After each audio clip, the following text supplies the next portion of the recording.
He's given us the word of reconciliation, right? That's the message we preach. You can be reconciled to God. We have the ministry of reconciliation. We have the message of reconciliation. But how is that possible? How is it possible for a sinner to be reconciled to a holy God? That is the most legitimate question that a sinner could ever ask. Okay, you're telling me God's holy, that God is righteous, that God is perfect. How is it possible for me to be reconciled to a holy God without Him not tarnishing His holiness? Or to put it in the language of Paul, how can God be just and the justifier of sinners? That is the absolute apex question of all religion.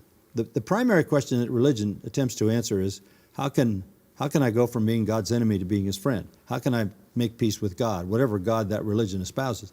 So all religion is designed to somehow come to terms with the deity. In Christianity, the question is built around holiness and justice and righteousness. So how can God forgive me and still be holy?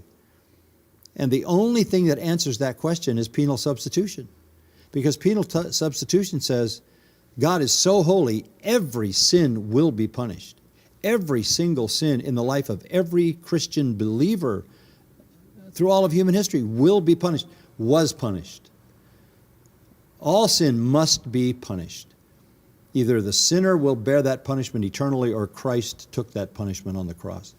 But the only thing that protects the pure, righteous holiness of God is that sin is punished. And that's penal substitution. If you remove that part of the cross, then how does God reconcile His holiness with just wishing sin away without a punishment? There has to be a punishment for God to maintain His justice. That punishment falls on His Son.